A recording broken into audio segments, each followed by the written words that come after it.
Hello students and welcome back to channel Siraj Shaikh D study. आज cooperative society का lecture number 1 है जिसमें हम कवर करने वाले कोऑपरेटिव सोसाइटी के बैलेंस शीट और इनकम स्टेटमेंट। स्टार्ट करेंगे आज का क्लास।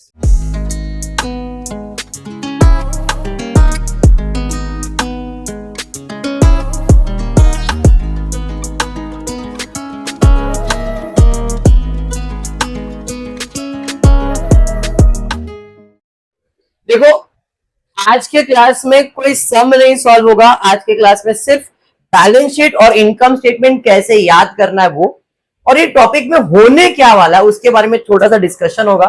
एंड नेक्स्ट लेक्चर से पूरा एक कंप्लीट सम सॉल्व करेंगे, पूरा फाइनल अकाउंट जैसा 12th में करते थे वैसे ही। 12th में ये टॉपिक आपको था, लेकिन तब इसका नाम कोऑपरेटिव सोसाइटी नहीं, तब इसका नाम था एनपीओ, नॉन प्रॉफिट ऑर्गेनाइजेशन।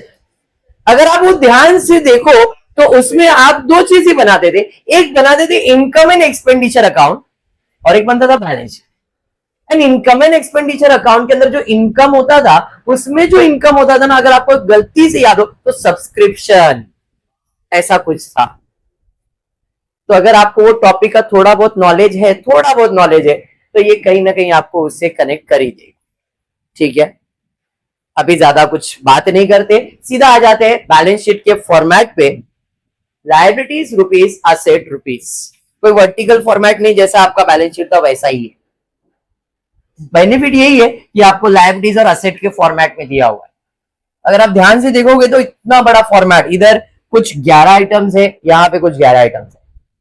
तो बैलेंस शीट को इसी सीक्वेंस में अपने को याद रखने का, जो जो आएगा वही लिखने का, जो नहीं आया नहीं लिखा चलेगा। पहला है शेयर कैपिटल। अब शेयर कैपिटल में यहां पे जो पैसा लगता है, शेयर होल्डर पैसा, उसे आप सब्सक्रिप्शन कहते हैं। Subscription toward shares, subscription toward shares पहला। फिर रिजर्व एंड सरप्लस तो रहेगा ही रहेगा, तो यहां पे सेकेंड है reserve fund and other fund. याद करने का ट्रिक दूंगा, आप टेंशन मत लेना। ये जो ब्लैक दिख रहा है वो कहीं ना कहीं आपका कीवर्ड ही है। ओके, तो सबसे पहला लायबिलिटीज में आता है सब्सक्रिप्शन। शेयर कैपिटल है, शेयर कैपिटल हेडिंग है, उसके अंदर क्या है, सब्सक्रिप्शन टुवर्ड शेयर्स। दूसरा है reserve fund and other fund. उसके बाद तीसरा है staff provident fund.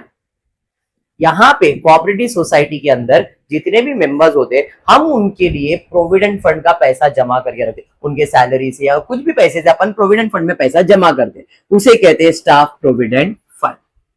Secured loan, unsecured loan, ये बात तो सुना ही आपने। तो सिक्योर्ड, अनसिक्योर्ड, डिपॉजिट्स, यहां पे मेंबर्स के पैसे आपके पास डिपॉजिट जमा रहते, तो कहीं ना कहीं वो आपका क्या है, लायबिलिटीज है, इसलिए आ गया डिपॉजिट। सब्सक्रिप्शन आ गया, रिजर्व्स आ गया, staff provident fund, secured, unsecured, deposit. Current liabilities तो सुना ही है, करंट लायबिलिटीज एंड प्रोविजन।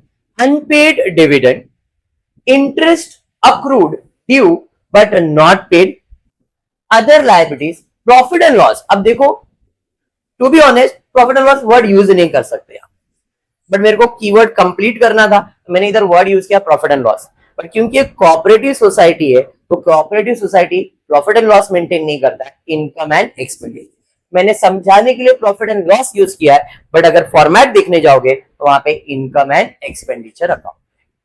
ठीक है, अब लायबिलिटीज को याद करने के लिए ये जो S R S S U D C ये लिखा है, इसको एक शॉर्ट कीवर्ड में मैंने कन्वर्ट कर दिया। हाँ आएगा, दिखेगा सबर।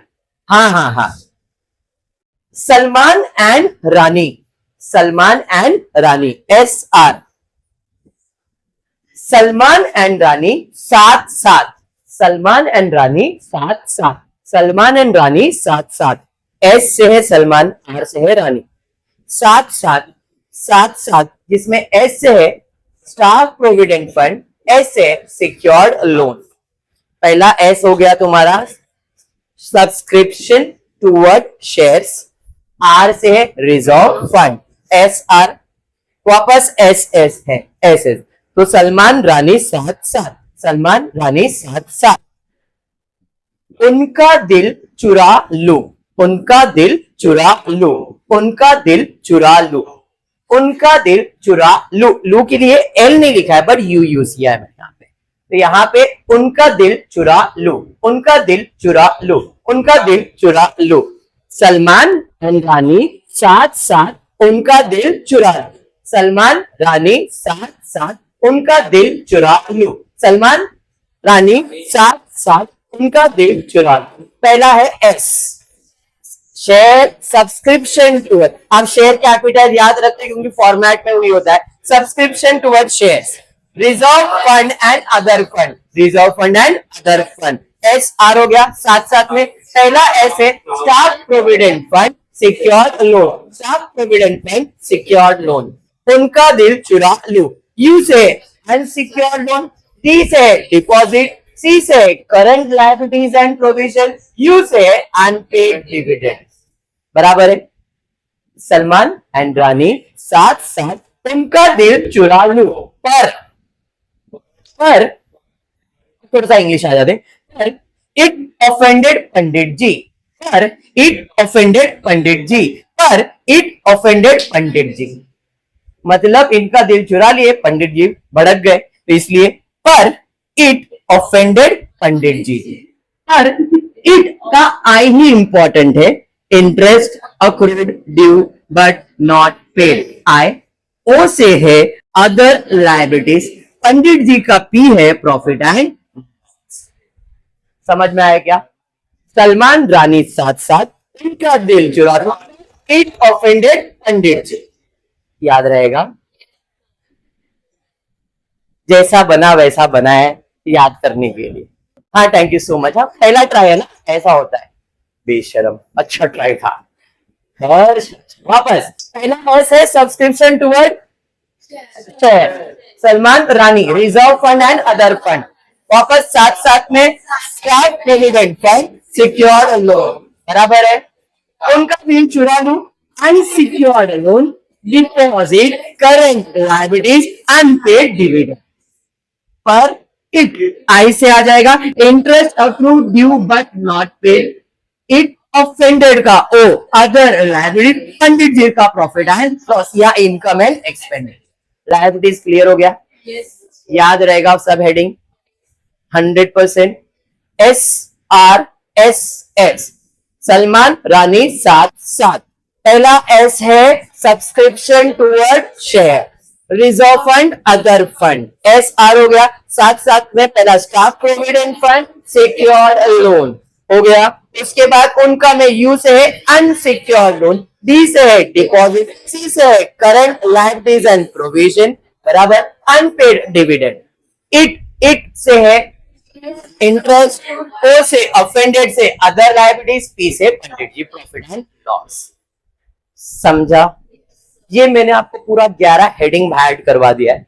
आपको ये ध्यान में होना चाहिए कौन से हेडिंग में क्या क्या चीजें जानने वाली है। बस अगर आपको ये लॉजिक क्लियर हो जाता है तो आपका बैलेंस शीट का लायबिलिटीज तो क्लियर। सलमान रानी साथ साथ उनका दिल चिलारू, पर इट ऑफेंडेड पंडित जी, क्लियर। आ जाते हैं असेट की। अरे आएगा ना, कीवर्ड क्या है? इतना से के लिए रुक नहीं पाते। पहला है कैश एंड बैंक बैलेंस। यहां पे सबसे पहला चीज कोऑपरेटिव सोसाइटी के लिए वो है कैश बैलेंस, क्योंकि कोऑपरेटिव सोसाइटी है तो कोऑपरेटिव सोसाइटी पैसों में ही डील करता है, तो इनका सबसे बड़ा एसेट अगर कुछ है तो कैश एंड बैंक बैलेंस। उसके बाद होता है इन्वेस्टमेंट, फिर है स्टाफ प्रोविडेंट फंड। सेम चीज है, staff provident fund, staff provident fund दोनों सेम है, वो लायबिलिटीज और ये एसेट है। अब पहचानेंगे कैसे? क्रेडिट में दिया है तो लायबिलिटीज, डेबिट पे दिया है तो एसेट। समझा? दोनों में प्रोविडेंट फंड ही है, लेकिन अगर ये अमाउंट क्रेडिट पे दिया है तो लायबिलिटीज और डेबिट पे दिया है तो एसेट। पहचानना ऐसा ही। ओके, फिर लोन्स एंड, उधर भी लोन था इधर भी लोन था, सिक्योर्ड अनसिक्योर्ड था, बट यहाँ पे लोन्स एंड एडवांस है, सिक्योर्ड अनसिक्योर्ड नहीं देखते। उसके बाद sundry debtors, current asset, fix asset, miscellaneous expenses and losses, other items मतलब अदर एसेट बोल सकते हो, income and expenditure account same जो यहां पे लिखते थे वही। उसके बाद करंट लॉसेस। अब इसको भी याद करने के लिए छोटा सा कीवर्ड दिया है, ज्यादा कुछ नहीं है। द कीवर्ड इज चिंटू इन सबको, चिंटू इन सब को कहते हुए, चिंटू इन सब को कहते हुए। सी, चिंटू इन इन्वेस्टमेंट, सबको स्टाफ। तो पहला पार्ट है CIS, CIS, चिंटू इन सबको। चिंटू का सी है कैश एंड बैंक बैलेंस, इनका है इन्वेस्टमेंट, सबका है स्टाफ प्रोविडेंट फंड। चिंटू इन सबको कहते हुए लोन सदा चुकाना, लोन सदा चुकाना, LSC, लोन सदा चुकाना। SD मतलब सन्ड्री डेटर्स, सदा चुकाना मतलब करंट एसेट, लोन सदा चुकाना। चिंटू इन सबको कहते हुए, चिंटू इन सबको कहते हुए लोन सदा चुकाना, लोन सदा चुकाना। क्लियर है? फिर में OIC, फिर में OIC, फिर में OIC, IC समझा? ऐसा IC समझा? वापस ऐसा करना पड़ता है कुछ भी। पागल, ध्यान देना इधर। चिंटू इन सबको कहते हुए, चिंटू इन सबको कहते हुए लोन सदा चुकाना, फिर में OIC, फिर में OIC। समझ में आया? वेरी, याद रहेगा। ऐसा कभी कभी करना पड़ता है। हाँ? चिंटू आया, क्या है? पहला सी है कैश एंड बैंक बैलेंस, पहला सी है cash and bank balance. Chintu इन से इन्वेस्टमेंट, सबको के लिए स्टाफ प्रोविडेंट फंड, सब आ गए स्टाफ। समझ में आया? तो चिंटू इन सबको कहते हुए क्या कहता है? लोन सदा चुकाना, लोन्स एंड एडवांसेस सदा, सन्ड्री डेटर्स, करंट असेट। समझा? फिर में fix asset, miscellaneous expenses and losses. O other item, I income and expense, C current losses. समझ में आया? कीवर्ड याद रहेगा। सलमान रानी साथ साथ उनका दिल चुरा लूं पर एक अफेंडेड पंडित जी। समझ में आया क्या? चिंटू इन सब को कहते हुए लोन सदा चुकाना, फिर में OIC। बैलेंस शीट याद रहेगा। ये था बैलेंस शीट का फॉर्मेट। मैंने हेडिंग इसलिए बाहर करवाया क्योंकि ये हेडिंग्स अगर आपको एटलीस्ट मालूम है तो पोस्टिंग करना आपके लिए सिंपल। पूरा सम भी नहीं सॉल्व कर पा रहे हो तो हेडिंग मालूम है, एटलीस्ट उसका अमाउंट भर दोगे, मार्क्स मिलेगा। मेरा अप्रोच बेसिक लेवल पे, ऐसा टॉप पे जाने का नहीं, अपने को पहले बेसिक से चालू करेंगे, एक एक चीज समझ में आएगा तो अपने आप टॉप पे पहुंचने वाले। अगर ऊपर नीचे होना चलेगा तो मैं ये कीवर्ड देता ही नहीं, है ना? लोन सदा चुकाओ, फिर चिंटू को बाद में बुलाते थे OIC, फिर में, ठीक है नहीं? अब ये क्या होगा मालूम है? अगर इसमें से कोई चीजें नहीं है तो इसको ऊपर ले सकते हो। ऐसा ये नहीं हो सकता है कि करंट लॉसेस पहले लिख दिया, करंट असेट बाद में लिख दिया, फिर प्रॉब्लम आ जाएगा। समझ में आया? तो फॉर्मेट के हिसाब से जानेगा, जो चीज नहीं है वो मत लिखो, वो चलेगा। अब वो आपको कब समझेगा? जब आप सम सॉल्व कर रहे हो तो आपको समझ में आएगा, अरे इसमें तो इतना ही असेट्स है, इसमें कोई नोट्स टू अकाउंट बनाने का झंझट नहीं है, इसमें सीधा सीधा दो इफेक्ट्स आपको दिखने वाला है। ठीक है क्या? बैलेंस शीट क्लियर हो गया? तो बैलेंस शीट का फॉर्मेट आई होप सबको क्लियर है। लायबिलिटीज बाहर कैसे करना है, असेट कैसे बाहर। अब ये क्यों करवाया है? बिकॉज इसमें इतने सारे आइटम्स दे दिए गए कि अपने को समझ में नहीं आता, तो आपको ये बाहर इसलिए कर, अभी हर चीज के अंदर बहुत सारी चीजें हैं। अगर बैलेंस शीट टेक्स्ट बुक गलती से खोलोगे तो इतना बड़ा बैलेंस शीट दिखेगा कि इसके अंदर आएगा ही नहीं। तो अपने को जो जो चीज इंपॉर्टेंट था सारा हेडिंग्स मैंने इसके अंदर लिख दिया। डन है? बढ़ते प्रॉफिट एंड लॉस, इसके लिए कोई कीवर्ड ही नहीं है, इसके लिए कोई कीवर्ड ही नहीं है। एक्सपेंस और इनकम है, और एक्सपेंस जो भी है वो मेंबर्स का ही है, इनकम जो भी है वो मेंबर्स का ही है। तो सबसे पहला है property expense, establishment expense, other expense. Property, establish, other, PEO। Property expenses, establishment expenses, other expenses. Clear है क्या? हाँ, इनकम में सीधा सीधा इनकम है, collection from member, collection from member, दो बार है। पहला कलेक्शन मेंबर्स किसका है? सोसाइटी का। और दूसरा है सर्विस चार्जेस। उसके बाद interest and dividend, other income. अब जब भी कलेक्शन फ्रॉम मेंबर्स दिखेगा तो मैं उसके लिए इनकम वर्ड यूज करूंगा। हमेशा याद रखना, कलेक्शन फ्रॉम मेंबर्स हो या ये वाला भी हो, मैं इसके लिए क्या वर्ड यूज करूंगा? इनकम। इंटरेस्ट डिविडेंड के लिए मैं वर्ड शॉर्ट की यूज करूंगा IND। अदर इनकम के लिए OI। शॉर्ट कीवर्ड दे रहा हूं, मार्किंग करने के लिए हेल्प होगा। प्रॉपर्टी एक्सपेंसेस के लिए P, एस्टेब्लिशमेंट एक्सपेंसेस के लिए EE और अदर एक्सपेंसेस OE। बराबर। इधर कलेक्शन फ्रॉम मेंबर, चाहे वो सोसाइटी का हो चाहे वो सर्विस का हो, इसके लिए मैं एक ही वर्ड यूज करूंगा I, income. Interest and dividend के लिए IND, अदर इनकम के लिए OI। ये मैं अभी इसलिए बता रहा हूं ताकि आपको मार्किंग करने के टाइम पे ऐसे दिमाग में नहीं आए कि सर ये क्या मार्किंग कर रही है और क्यों मार्किंग कर। बैलेंस शीट की मार्किंग वेरी सिंपल भाई, सब्सक्रिप्शन है तो सब्सक्रिप्शन ही लिखना है, रिजर्व फंड के लिए RE लिखना है, रिजर्व फंड RF लिखा तो भी चलेगा, ऐसा कुछ ये नहीं है। सिक्योर्ड लोन SL लिख दिया, अनसिक्योर्ड के लिए UL लिख दिया, डिपॉजिट के लिए D लिख दोगे, करंट लायबिलिटीज के लिए CL वर्ड यूज कर सकते, अनपेड डिविडेंड UD लिख दोगे। मतलब ये सारी चीजें आपको बाहर होनी चाहिए और उसका शॉर्ट कीवर्ड आप अपने हिसाब से बनाओगे तो चलेगा। ठीक है, तो ये था आज के क्लास में जिसमें मैंने आपको सिर्फ और सिर्फ कोऑपरेटिव सोसाइटी का balance sheet and cooperative society का प्रॉफिट एंड लॉस एक्सप्लेन किया। बैलेंस शीट वापस एक बार चाहिए तो देख लो। सलमान रानी साथ साथ उनका दिल चुरा लूं, एक ऑफेंडेड हंड्रेड, चिंटू इन सबको कहते हुए लोन सदा चुकाना, फिर मैं तो समझ में आया क्या?